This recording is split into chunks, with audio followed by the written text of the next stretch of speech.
চুয়াডাঙ্গার আলমডাঙ্গা থেকে ঢাকার গাবতলীগামী রয়্যাল পরিবহন এবং ফরিদপুর থেকে মাগুরাগামী রিক এন্টারপ্রাইজ, এই দুটো গাড়ির মুখোমুখি সংঘর্ষ হয়েছে। এখানে আপনারা দেখছেন সামনে যে বাঁক আছে, আমার মনে হয় যে বাঁকের কারণে দুটা গাড়ির স্পিড বেশি ছিল, এই জন্য অ্যাক্সিডেন্ট হয়ে থাকতে পারে।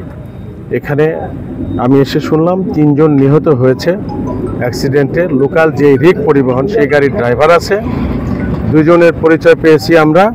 একজন ফরিদপুরের টেপাখোলা বাড়ি, তার নাম আব্দুল মান্নান। আরেকজনের পরিচয় পেয়েছি, তার নাম আজিজুল হক, ওনার বাড়ি গোপালগঞ্জের মকসুদপুর।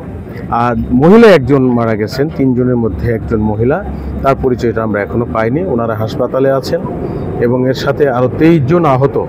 ফরিদপুর আমাদের যে পার্শ্ববর্তী হাসপাতাল আছে সেখানে ভর্তি আছে 23 জন আহত।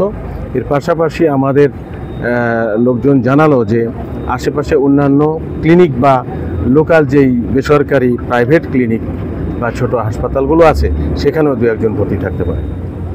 এটা হাইওয়েতে অ্যাক্সিডেন্ট হয়েছে, হাইওয়ের তরফ থেকে অবশ্যই তদন্ত কমিটি হওয়ার কথা। ইউজুয়ালি হাইওয়েতে অ্যাক্সিডেন্ট হলে অথবা আবার জেলা প্রশাসক মহোদয়ের নেতৃত্বেও অনেক সময় কমিটি হয়ে থাকে।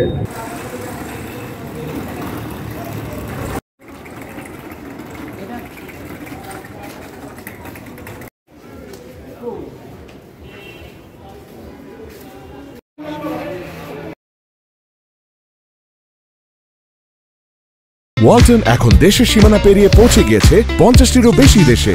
ওয়ালটন, ঘরে ঘরে বিশ্বজুড়ে।